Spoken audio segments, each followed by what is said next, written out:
This is Michael Popok, Legal AF. The attempts to impeach Joe Biden have gone nowhere and nowhere fast. You know, when you have witnesses who say that they don't have any evidence to support the impeachment, and you lead off the impeachment hearing kickoff season with your lead constitutional expert who says, no, he doesn't see anything that would support high crimes and misdemeanors to impeach Joe Biden either. You know, that's not a good beginning. That's a big nothing. You know what else has been a big nothing so far that we need to cover again?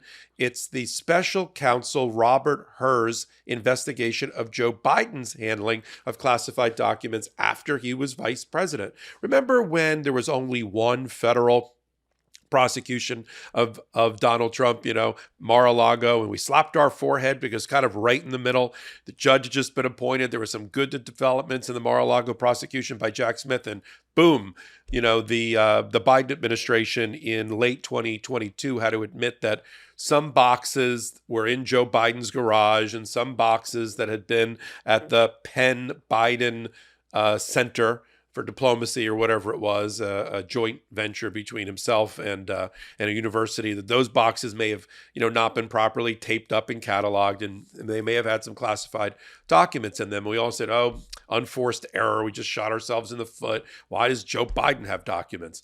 But look, the reality is, I know Donald Trump likes to say that Joe Biden's retention following being vice president of 10-year-old documents is the same thing as he did at Mar A Lago. But let's contrast on all the ways it's not.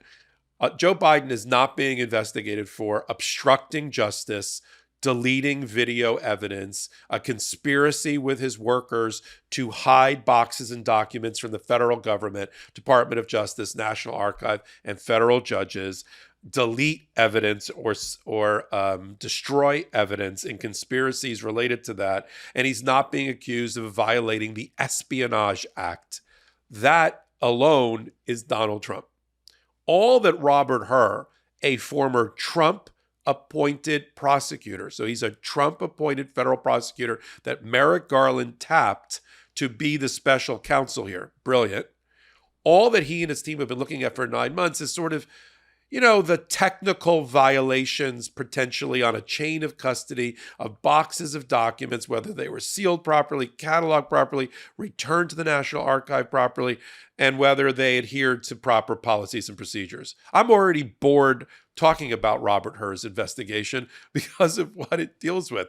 Not Espionage Act, not obstruction of justice, not lack of cooperation with the investigators at all. The opposite. This was self-reported by Joe Biden and his team. We may not have liked it. We were like, oh, darn, you know, this is when Pence popped out. He said, I got boxes too. Everybody raised their hand sheepishly, except for Barack Obama. In fact, I was doing the research, and the New York Times had a good report on this. Did you know that every administration, president or his staff, has had a special counsel appointed to investigate them at some point, either in the administration or after it ended? Since Watergate, every president or his staff has had a special counsel appointed against them, except Barack Obama. No drama, Obama, no special counsel ever appointed. They kept threatening it. They always threaten. That's the first thing the party out of power does, or when they get back into power, especially the Republicans. Let's impeach the president, right? Why not? Lord knows what he's done. Let him do his job, right? You don't like it? Then stand for election. But to impeach the guy or the woman during their term is, in my view, unless there's real evidence of corruption, high crimes and misdemeanors, is really anti-democratic, anti-patriotic, and undermines the strength and the strength of our democracy by doing that. So let's go back to Robert K. Hur, H-U-R. Robert K. Hur was the U.S. attorney for Maryland, appointed by Donald Trump. He had been in the Trump Department of Justice at one time. He had been the deputy attorney general. It's a pretty high position. It's like the number 2 or 3 position under Rod Rosenstein at the time that Mueller was appointed a special counsel to investigate Donald Trump. So he's very well liked and very well considered. And he and his team have quietly, no press conferences, no updates for the last 9 months, been talking to people about Joe Biden, particularly Steve Ricchetti. Steve Ricchetti is sort of a person that we don't normally talk about, but he'd been a trade representative, and more importantly, a senior, close, trusted advisor of Joe Biden, and was sort of responsible for what Joe Biden would do after the vice presidency. It wasn't immediately obvious that he was going to run for the presidency, and there was a gap, right? Hillary ran first. And so Joe needed to do something. He was in his late 60s, early 70s, and he was vibrant as he is now. And he wanted to serve his country as he had for the last 50 years. And so Steve Ricchetti helped set up not-for-profits and boards and diplomacy, units and diplomacy boards for him to serve on, and set up the Penn Biden Center to keep him vibrant, to keep him relevant. So Steve Ricchetti knows a lot about what happened to those boxes of documents that were at the Penn Biden Center, and how'd they end up, some of them, not all of them, in the garage for Joe Biden and other things. So they've interviewed him. We know that. They've interviewed Anthony Blinken, who's our Secretary of State, because a lot of these people, just recall, a lot of these people that are in the Biden administration now worked with him when he was vice president. Jake Sullivan, who was our national security advisor, right? Like the number 2 job in security after the Secretary of State. He was a slightly lower level advisor for the vice president. So they interviewed him.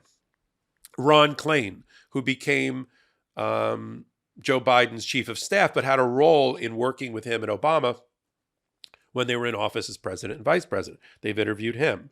So they've gotten all these interviews. I mean, they've done other interviews too, because they've been working for 9 months and billing the taxpayers for all their work. And the only open question, as the New York Times outlined, rightly so, is will Biden sit for an interview? I don't know if he sits for an interview. He may. He's transparent, and he certainly wants to contrast himself with Donald Trump, who is the opposite. He's more opaque, isn't even the right word. He's just a black box of obstruction. And so Biden will probably, I would imagine he would sit for an interview. It may start with a series of questions that are given to him that are then written with his lawyers, and then he signs under oath, probably something like that, before we get to an actual sit down with the president in the Oval Office. Which is where that would happen likely. But I think at some point, Joe Biden certainly is going to participate willingly and transparently, but also in the investigation, but also, cabinet, so that people understand he's got a job to do, which is to be the leader of the free world on domestic and foreign policies. I just thought the most interesting fact, and I'll give you my view, if you got a 9-month investigation that's been leak proof, and they've been talking to these people, the worst case scenario is that Robert Hur concludes that Joe Biden's team under him, but not him particularly, was a little sloppy in their adherence to the Presidential Records Act, the chain of custody and protocols, but not a crime. Remember, he's a U.S. attorney, so he's looking for a crime. Like every hammer sees a nail, every prosecutor looks for a crime. And I don't believe, and I think it would be not even remote a chance, it's like no chance, that they're going to find willful intent to keep classified documents by Joe Biden to match up with what Donald Trump's being charged with and will go to trial on in May of 2024 in Mar A Lago. They're not even comparable. As I like to say, it's like apples and bowling balls. I mean, these aren't even in the same realm. Although, again, it was a little bit of a forehead slapper when we got the reporting at the end of January that Joe Biden had a couple of boxes, whatever it is. I say a couple, 50 boxes. It's not a lot, given he was been in public service since he was the youngest senator in the history of America and the oldest president. He's got a lot of stuff, right? Think about what you got. If you had to move tomorrow, think about what you have in your house, basement, attic, apartment, and the like, storage unit that you'd have to like wrap up. Would you do it? Is it perfect? Who has an inventory of things they have in a storage unit? Let's just leave it at that.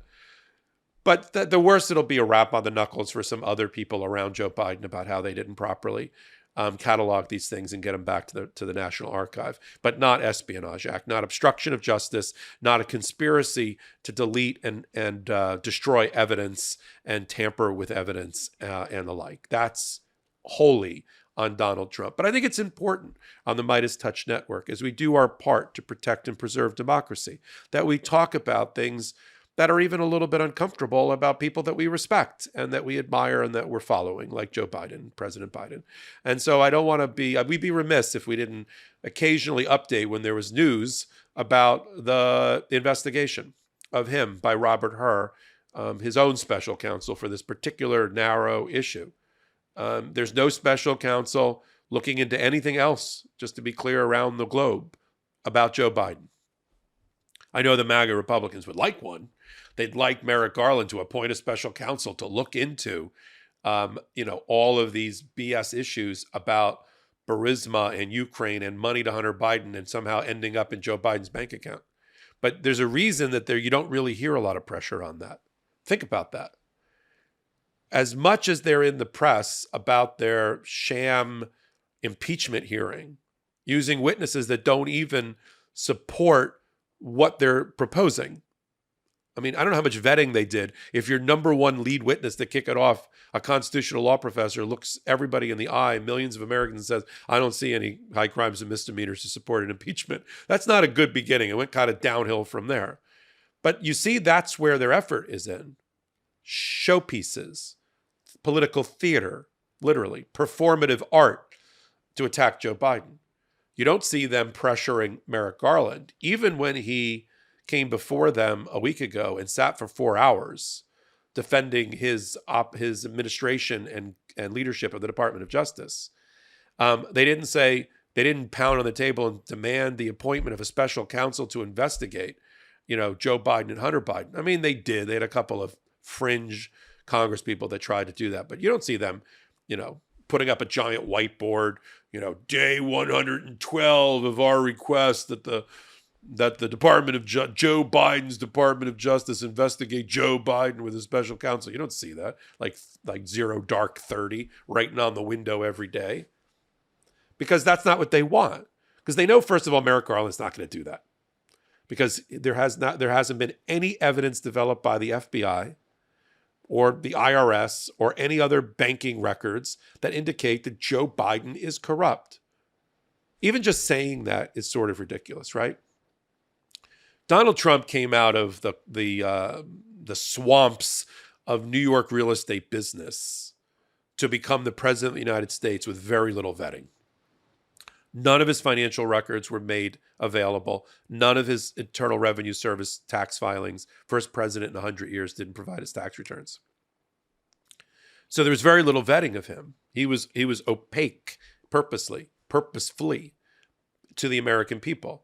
They had to thumb up or thumb down based on his celebrity, right? Based on his puffery, his P.T. Barnum-ism. That's what they had to vote on. Joe Biden, by contrast, forget about his tax returns, which he's made public every year.